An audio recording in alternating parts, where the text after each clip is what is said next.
All three species of North American bears are found here. Brown bears, black bears, and polar bears. My name is Chris Morgan. I've dedicated half my life to the study and conservation of bears. Now I've embarked upon a 3,000-mile journey into the heart of the bear's world. With me, my good friend and filmmaker, Joe Pontecorvo. You don't notice it's cold until you look at your equipment and then you see frost over everything. Together, our goal is to peel back the layers of myth and misunderstanding on this complex creature. See that glance? That put us in our place, didn't it? To better understand their personalities. All our theories out the window. To witness firsthand how they live today. And what the future might hold for the bears of the last frontier.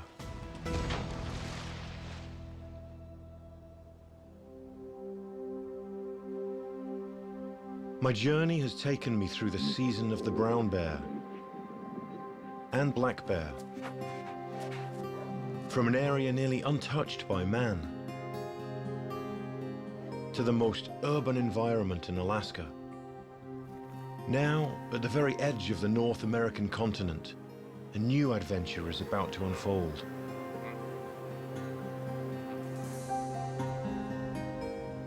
I'll leave behind the cold metal and steel of Prudhoe Bay and head to the home of the polar bear.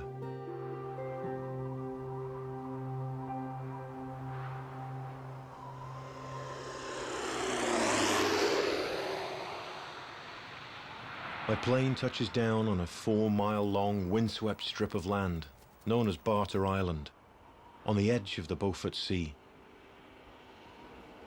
Fewer than 300 residents, mostly Inupiat Eskimo, call this remote island home. But they are not alone. They share this frigid coastline with another great hunter, the polar bear.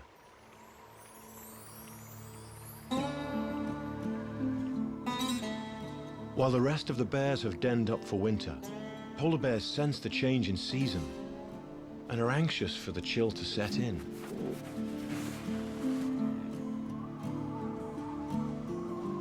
Polar bears are ice-loving creatures, and from an early age they are drawn to it, investigating any new formations on the water.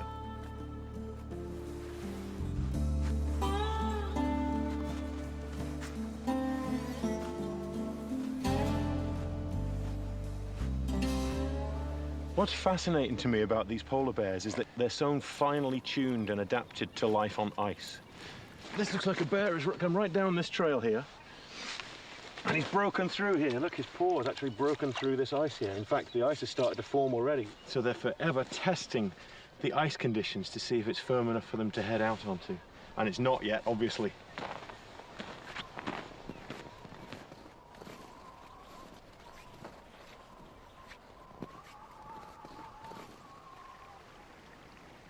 As adults, they depend upon ice to hunt. Unlike brown bears, polar bears are highly specialized carnivores and hunt almost exclusively one animal: seals.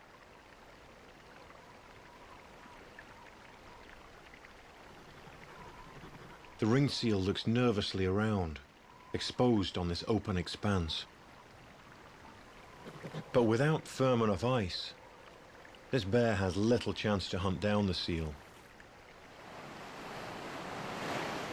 It's late October, and by now the ocean should be frozen over. But this year winter has come late. Parts of the lagoon are covered with ice, but the ocean is yet to be tamed.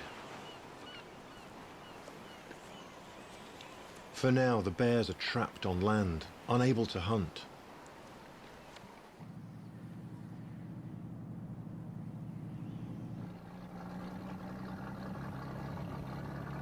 Locals call this area the Polar Bear Campground.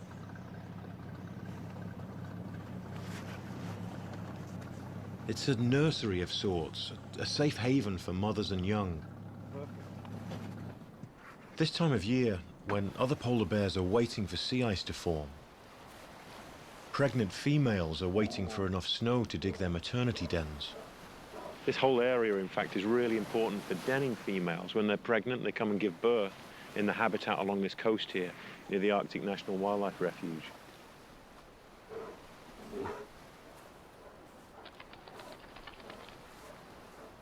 So many of the females return to this same area to raise their cubs.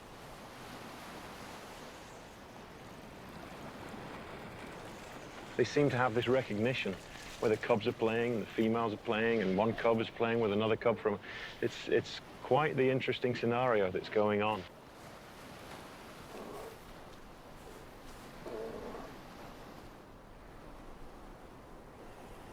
This guy's making a beeline right for us, actually. We've only been here a few minutes, and already we've attracted some attention. I'm directly upwind from her, and she's got her nose in the air and she can catch my scent. And she's coming this way. We probably won't have very long before we have to make a hasty retreat.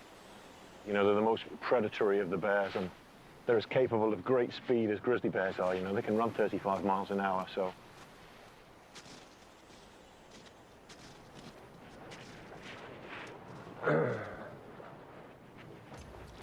I think it's time to get in the boat.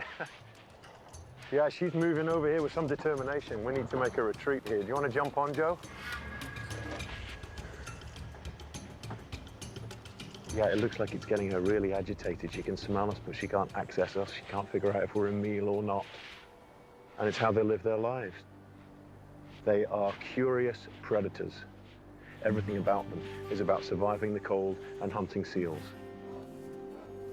Being a specialist is the key to surviving the Arctic. It's as true for the bears as it is for the Inupiat Eskimos. For centuries, these two hunters of the Arctic have made their living from the ocean. Their lives connected by the animals they hunt. Twice a year, in spring and fall, the Inupiat Eskimos hunt bowhead whales.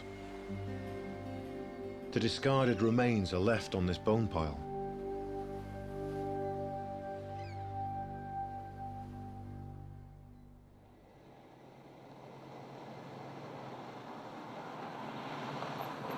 It's 7 o'clock in the morning. We're out on the outskirts of town, and there's a good spot to wait for bears right here, because the bears seem to like coming out under the cover of darkness. But sometimes it's a case of waiting around a long time for them, so that's what we're doing right now. We'll see if any show up, fingers crossed.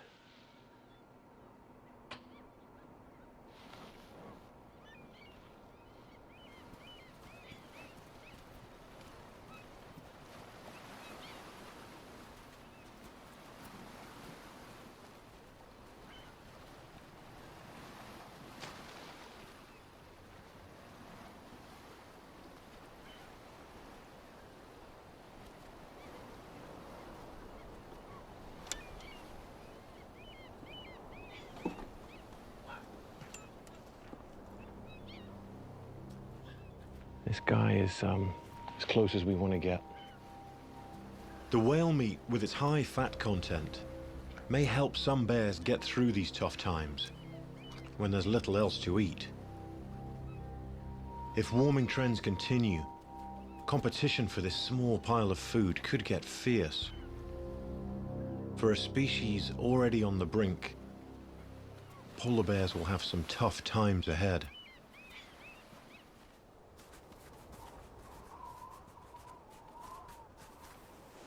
An overnight snow flurry leaves fresh drifts for this young Arctic fox to play in.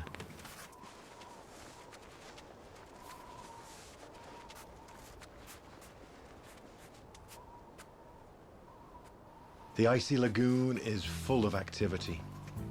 The bears use this new platform to practice their light-as-a-feather walk. Sea ice, unlike freshwater ice, is flexible, which gives the bears a lot to experiment with.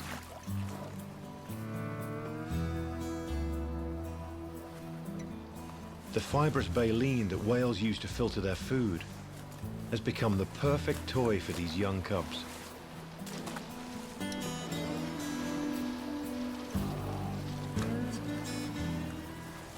Play attracts attention, and quickly their mum claims the large baleen to strip out what she can from it.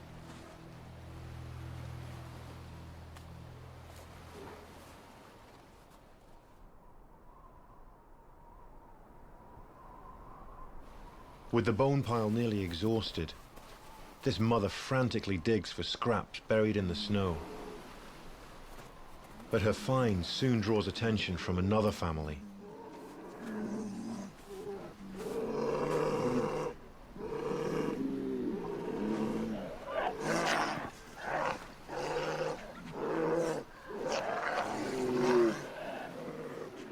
Tensions are high as bears uncover every last bit of whalebone, scraping what meat they can from the bones.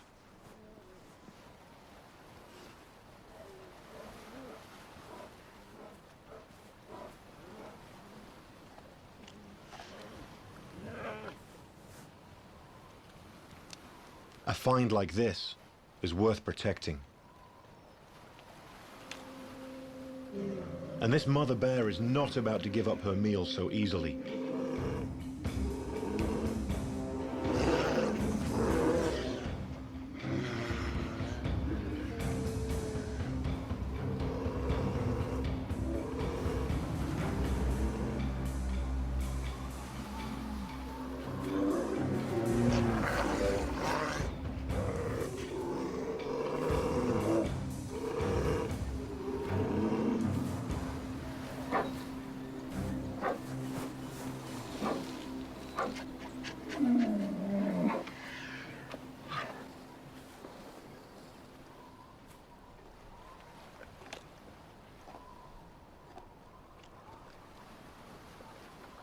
This young bear will have to seek out his own meal. Fortunately for him, the weather appears to be getting worse. Temperatures have dipped to a bone-chilling 20 degrees below. Grease ice is starting to cover the water, and winds batter the tiny island.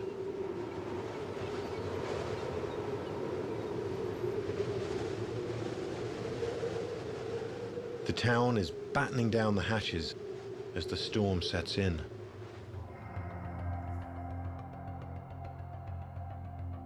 Once ice begins to form, the ocean freezes over in just a few days.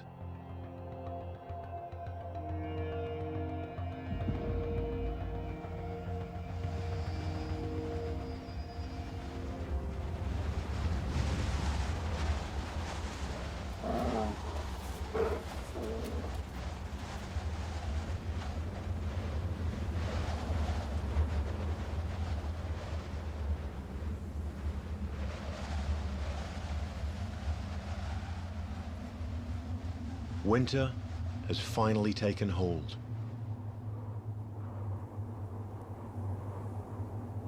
The town, now in its final days of sunlight, bids farewell to the bears as they head out onto the pack ice to hunt.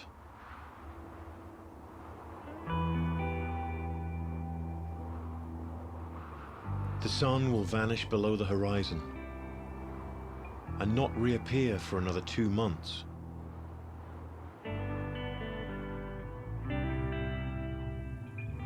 For now, the world is in darkness.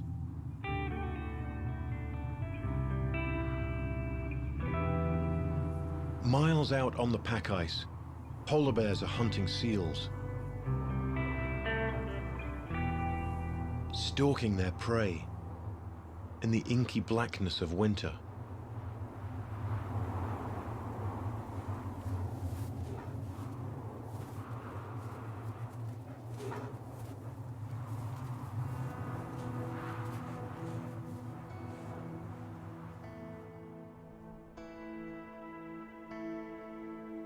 Near the end of January, the sun begins to reappear.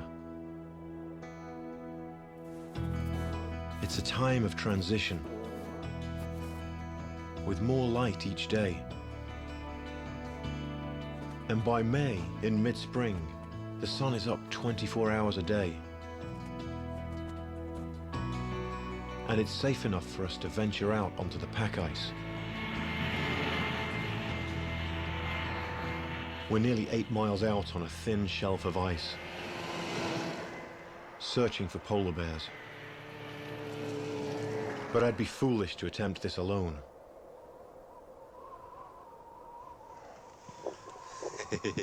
Dale Brower grew up on the North Slope. Maybe we'll get on a high point and look around. Meaning he grew up in a world completely alien to most of us. These are really fresh because they're actually on top of our sled tracks from about 5 hours ago, maybe even 4 hours ago. So they weren't here then, that's for sure. He might have heard the snow machines and then kind of snuck back off into these pressure ridges here, and he could just be hiding out in this stuff. In this featureless white landscape, it's the bears that have the advantage. Problem is, if they're off in the distance or if they're behind the ice, they get easily obscured, even a large animal like a polar bear. Is this a weather front coming in here? Yeah, that's actually the water sky. That's the water from the open lead reflecting into the sky. So if you headed to all those clouds, you'd find open water? Open water, yeah. Underneath. And there's a good chance that's where the polar bear is that we're tracking here.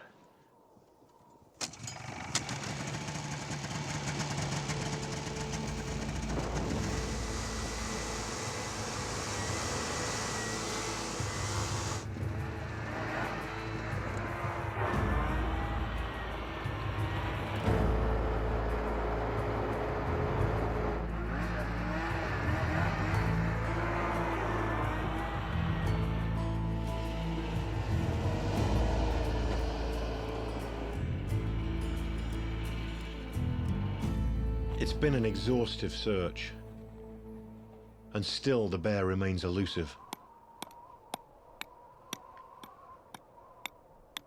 Why were you checking which way the wind's blowing? Just so the entryway is on the opposite end. Oh, right. We don't want it facing the wind. Right. I guess that's really important when it blows at 40 or 50 miles an hour, especially, I think.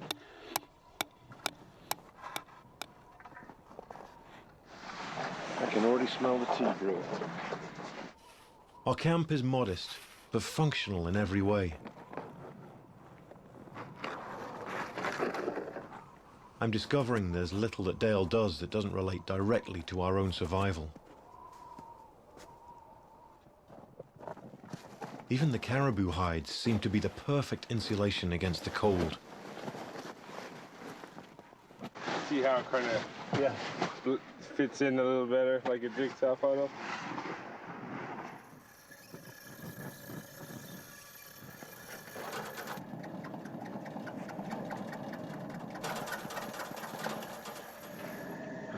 Hawaii.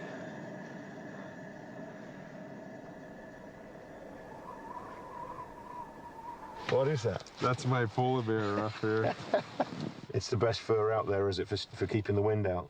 Oh yeah, it keeps the wind out, and then it doesn't frost, so it doesn't collect snow and stuff. Interesting. And then it stays pretty clean. Even though if you get it dirty, you can just wipe it in the snow, and the hair will just clean itself off. Basically like a polar bear. After it's done with its kill, it'll just rub in the snow, take a snow bath, and it just takes all the dirt off the fur.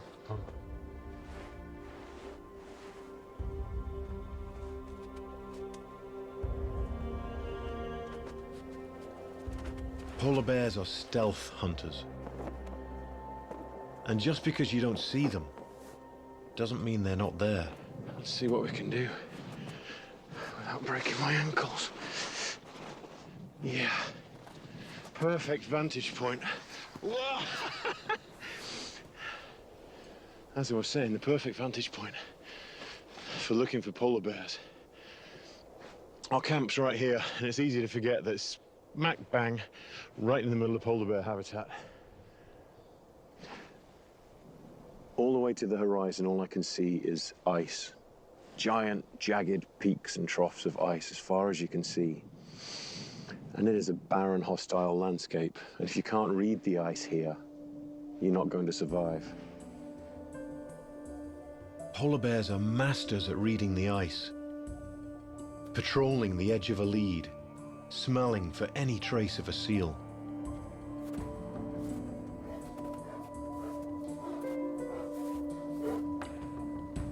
But sneaking up on a seal in open water is a challenge, even for a polar bear.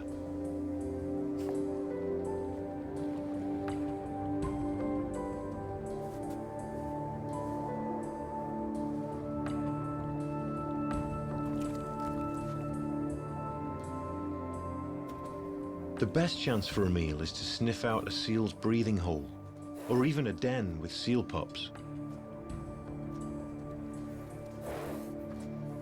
It's a rare sight, but Dale has observed polar bears hunting. Like, see if there was a hole here, and the bear will squish it like that. Say if the hole was here, he could smell it, and then he'll close the hole, and then dig this side out where the seal is at. And he'll just scoop the seal out. It's one of the earliest instinctive behaviors for polar bear cubs. While their mum rests, these cubs will practice what it takes to become the apex predator of the Arctic. Learning to lead with your nose. Investigate anything out of the ordinary. Leap across unstable chunks of ice. And of course, the belly flop. But when mum huffs, the cubs know it's time to continue with the real hunt.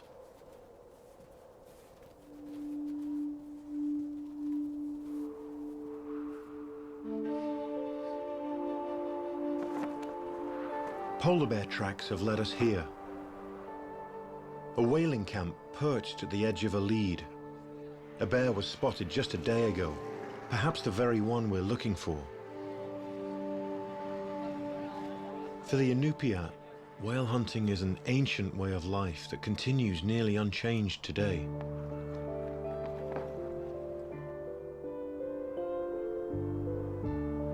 With 24 hours of light, the rhythm of life is set by the whales,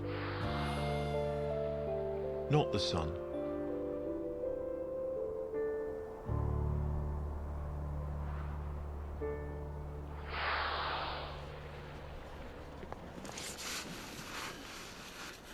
Throw that up. Whale hunting is by far the most dangerous part of their subsistence life. And these young people are doing it just the way that their ancestors did. These guys are like 20, 22 years old and they've each got a role. And its importance to the community is vital. Yeah, when you become a captain and it's your first whale, you give the whole thing away to all the whaling crews. You just learned over time that what you catch isn't really yours. As a hunter, you're here to feed the town and the families, not really for yourself. The Inupiat's commitment to this tradition has helped keep this part of the coastline free of oil development. Without their protection, this vital habitat may disappear completely. A whale off in the background and a blowhole there. Wow. Maybe our wait is over. As the whale approaches, the camp becomes dead silent.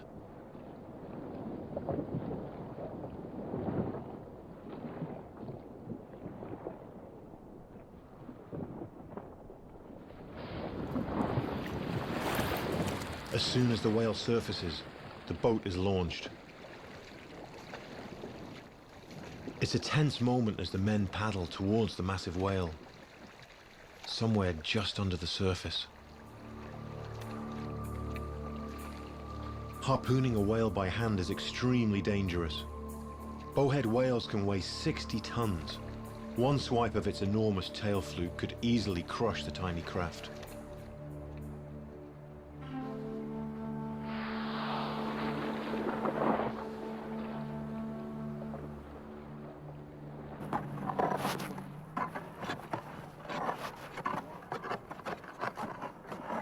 They've got this incredible system here where they're trying to get the whale out of the water. They've dug 2 holes through the ice that go right through, and they're going to feed this block and tackle, and then they'll be able to haul the whale in.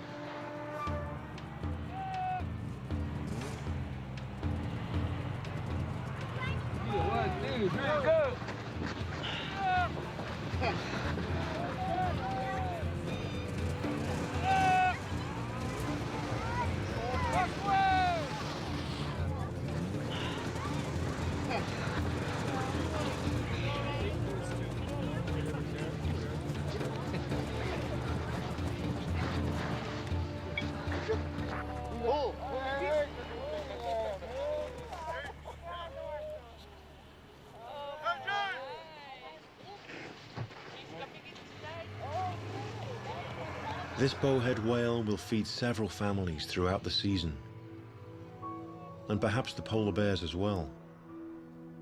It's a cycle of life that has remained unchanged for thousands of years. Other whales will continue their annual migration, following the open leads east to their summer grounds in the Beaufort Sea. But the ice is too thin for us to go any further. It's late May, and the pack ice is slowly retreating. Straight down. It suddenly feels treacherous out here, doesn't it? There are no shortcuts in the Arctic. You have to know when to call it quits. As Dale often says, if you don't come back this season, you can't hunt next season. It's a good lesson, even for a polar bear.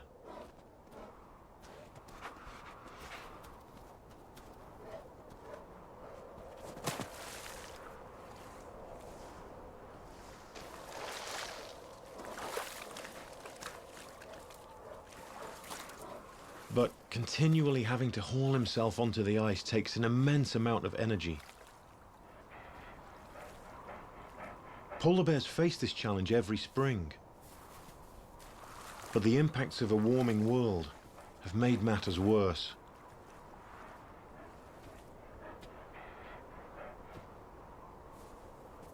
Loss of pack ice is estimated at 11% per decade.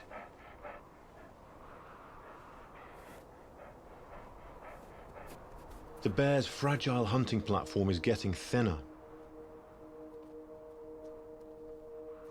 And this mother and cub have found themselves in an ocean of melting ice. And if warming trends continue, scenes like this will become common.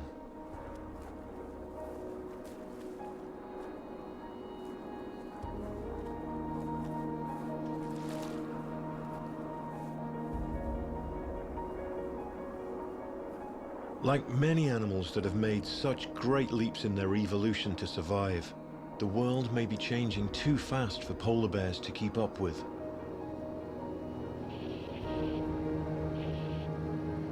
While the endless Arctic sun slowly erodes the ice, it brings renewed life to the tundra. And the season of the grizzly has only just begun. It's the perfect time to head south and into the heart of the Brooks Range. It looks like a perfect valley for grizzly bears, hey? Well, even if I didn't have caribou on the mind, I'd pick this spot if I was a grizzly. We're following the trails of great migrations from seasons past. It's absolutely covered with caribou trails, right up the mountains, right over the ridges, one valley to the next. And we're hoping these caribou tracks will point the way to Arctic grizzlies. It may be our best chance at a closer look at this elusive predator. But finding nearly 500,000 caribou in the vastness of the Western Arctic takes patience and persistence. We picked this spot because there's caribou trails all around, down either valley, each side of the tent here. Not a single caribou yet, and not a single bear, but hopefully when the caribou arrive, which they could in big numbers, then the bears might arrive as well. That's what we're hoping for. We've enlisted the aid of aerial cameraman Daniel Zatz to help document the herd, and hopefully the bears, if we find them. So based on what Jim from Fish and Game said, he said that the females and calves are running along this line here to the north. Okay. And this is also where he expects we'll see the bears. But it's really unpredictable.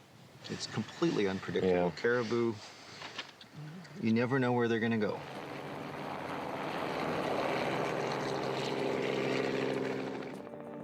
Caribou are the ultimate wanderers. Within a single year, the Western Arctic herd will range across a quarter of Alaska, an area the size of Montana.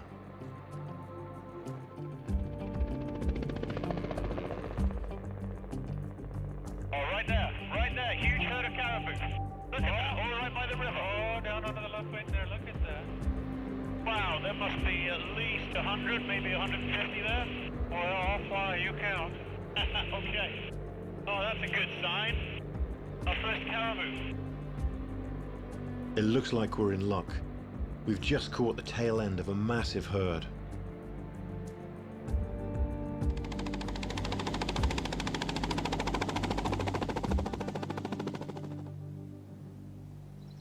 Well, we have just settled down in a spot here, so we're trying to stay very quiet and reduce our silhouette on the horizon, because they're just so ever vigilant, you know, for wolves and grizzly bears. That's where the safety in numbers comes from. If you're eating, you're not watching.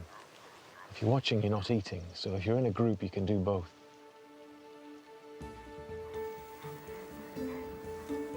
Spring is calving season, and some of these newborns are just a few days old. Caribou calves can run within hours of being born. It's a matter of survival.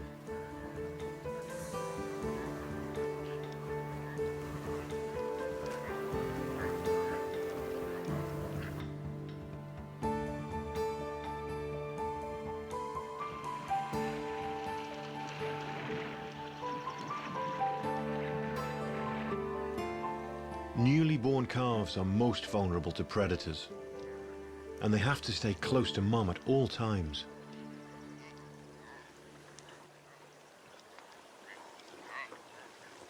Wolves are never far behind.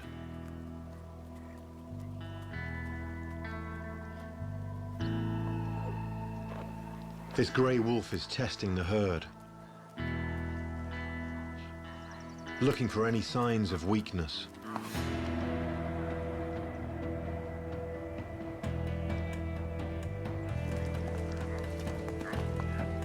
He's joined by another from the pack.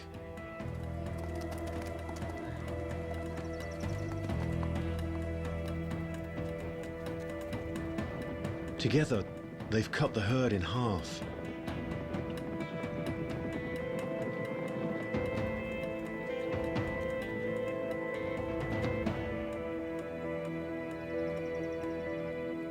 But soon, the herd has regrouped, and the wolves give up the chase.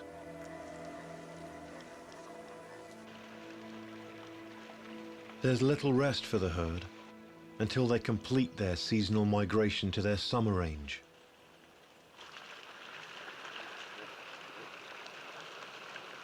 Caribou are largely sustained by the high-energy sugars found in Arctic lichen. So prized is this plant that many biologists believe the availability of lichen during the winter months can profoundly impact caribou numbers.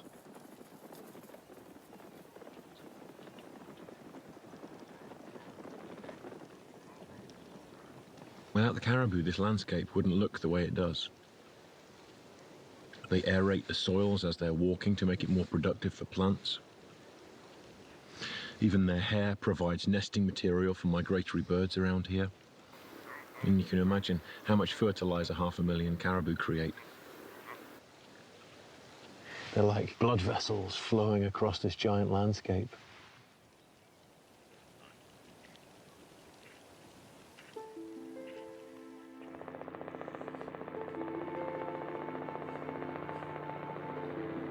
Oh, look at that. A mom with 3 cubs.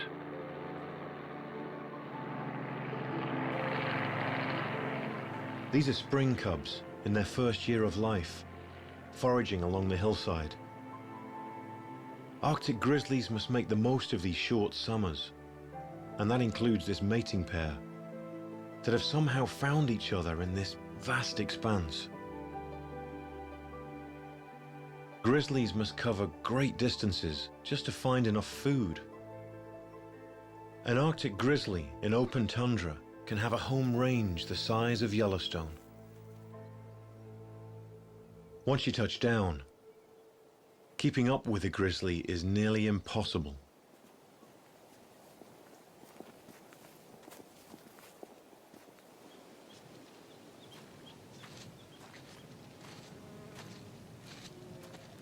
For the caribou, their journey is nearly over. The herd has finally made it to their summer range, the completion of their journey. But caribou are wanderers, and they don't stay put for long.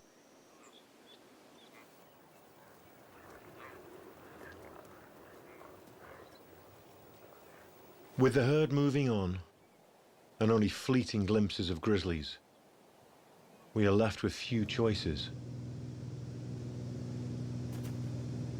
An old report of a salmon run has given us some hope.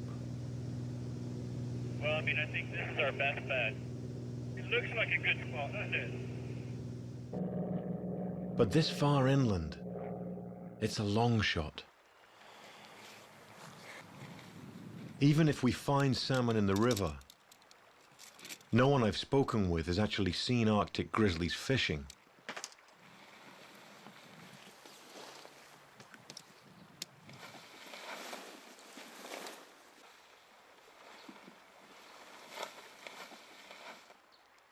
The caribou taunt me, but it's not them I'm looking for.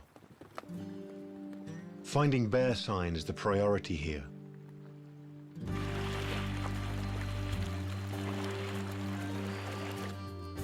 But if grizzlies are around, it's best to be prepared. I carry a shotgun only as an extreme precaution. And then, believe it or not, a really popular thing with grizzly bears is this Hedysarum root. They love this stuff. I'm surprised this morsel has been left behind, actually. You might look at this place and think it doesn't offer very much. But they piece together a diet, and little bit by little bit, they get by here.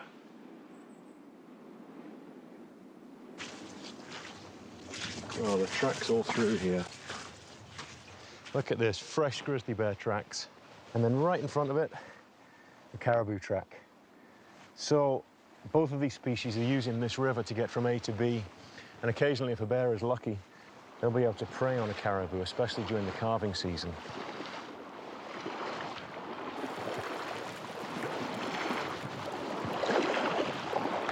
Wow, look at that.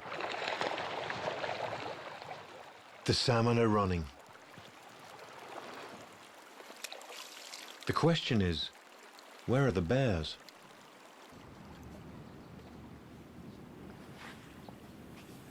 Nearly time for a cup of coffee, I think.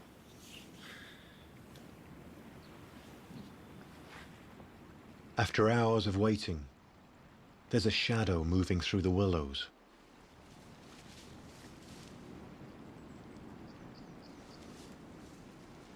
Oh, yeah, it's right here.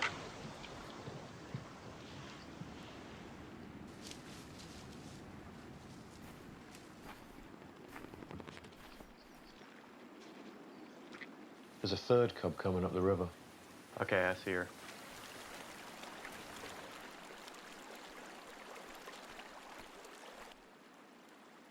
She's crossing here. I do not want to surprise this bear, though. Arctic grizzlies have a much more aggressive reputation than coastal brown bears. She seems pretty cool. She's seen us. Just finding one would be chance enough. How far back is the third one? Right behind the second. Okay. The fourth one is way back there in the willows on this side of the creek. But now we're suddenly surrounded by 4.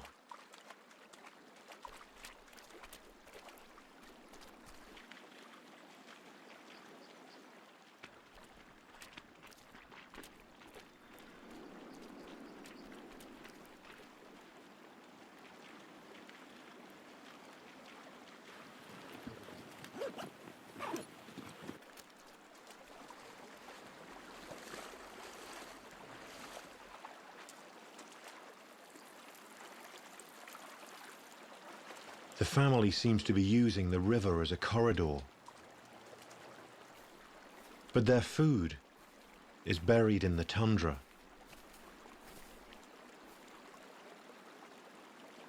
Hedysarum roots are an important source of protein for Arctic grizzlies.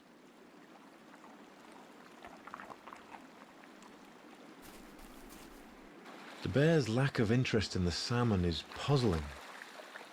But these chum salmon don't have nearly the fat and calories as those the bears eat along the coast. Once they leave the saltwater to head upstream, they stop eating. All their energy goes into reaching the spawning ground where they were born. For these fish, that's roughly 400 river miles. After weeks of swimming upstream, they've used a tremendous amount of their reserves to get here, and the once vibrant color has faded from their skin. Males will gather and fight for position as females arrive. Once this courting process starts, it can take hours or even days to complete.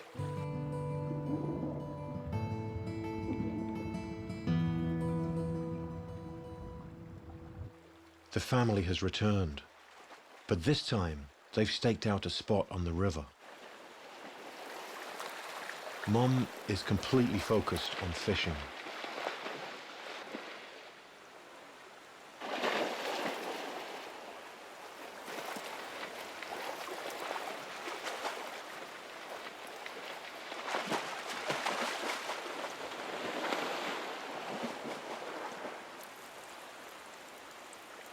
She's landed a huge chum salmon.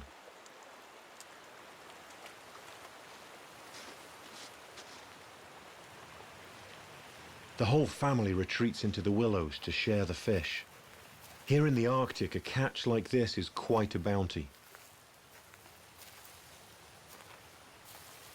Mum quickly returns to the river's edge. The cubs will pick this fish clean, while Mum looks for more. Look at those cubs, all lined up, waiting for Mum to catch dinner.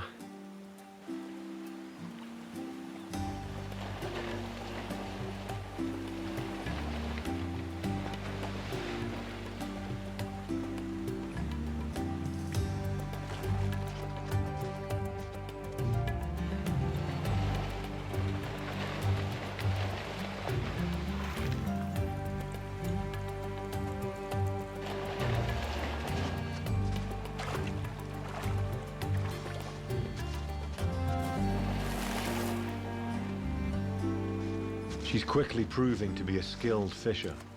And by the looks of these cubs, she's been an excellent provider for the first 2.5 years of their lives. It's hard to even imagine them as cubs. They're almost as big as she is at this stage. The cubs have been watching her closely, and now, instead of feasting off what she's caught, they seem to be interested in learning to fish themselves.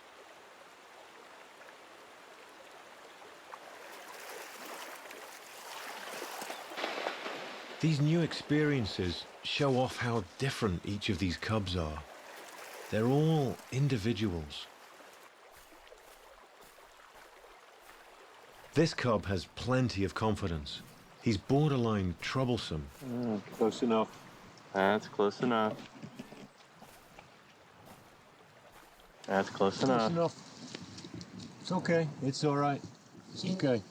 It's all right. He ventures much further than the other two and seems to be quite bold. This boldness concerns his mum quite a bit. But it's also what yields him his first catch. Very nice. That's great. They're learning. They caught it. Yeah. When he catches something, it's his alone. He is already showing his independence. The other two cubs are more plush and cub-like than their brother. One is playful and anxious as he bounds into the water after fish. The other cub is much more cautious, sticking close to Mum.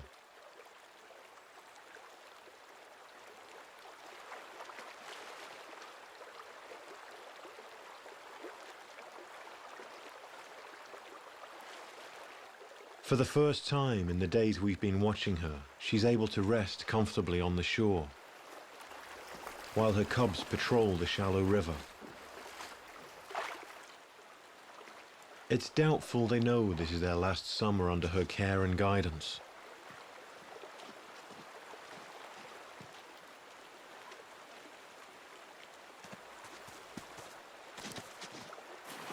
At last, her smallest cub is beginning to focus on the salmon. Mom follows close behind, stirring up the fish.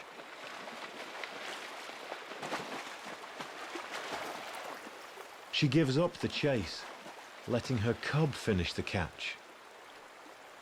Oh, look at that!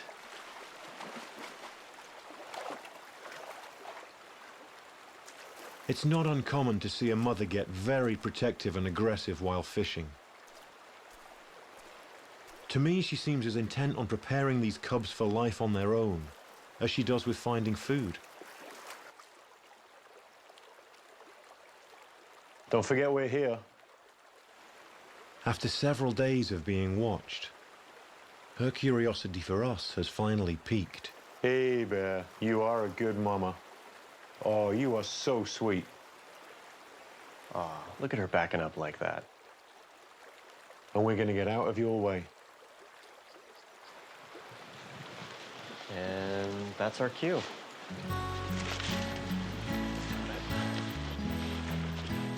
We'll take a cue from this. A good lesson for us to keep in mind is to always leave on a good note. While it may be some time before they come across people again, when they do, we want their memory of us to be a positive one.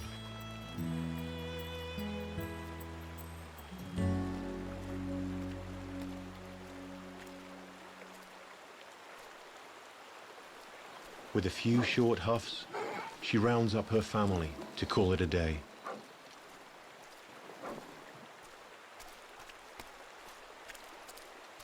We really didn't know when we entered this situation if she was going to be accepting of us or not. And she's emerged to be this wise, mature, thoughtful, careful female. It's taken us time to get to know them and to understand that so that we know what their limits are. And it reminds you that any two bears are as different as any two people you might encounter.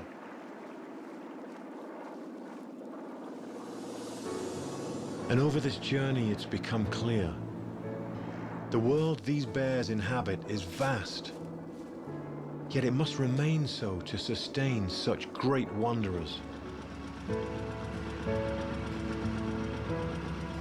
The resources we so prize are embedded in the land that sustains all life here.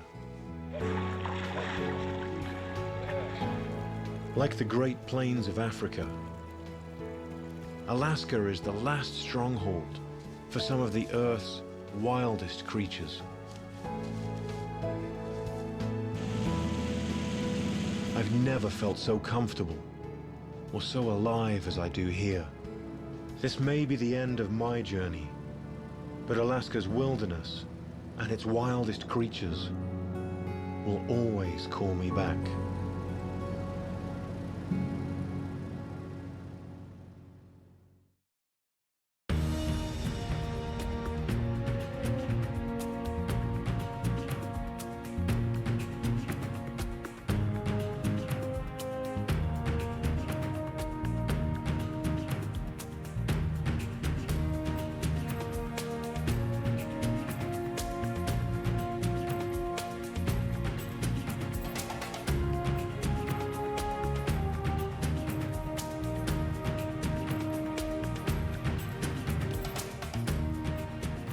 To learn more about what you've seen on this nature program, visit pbs.org.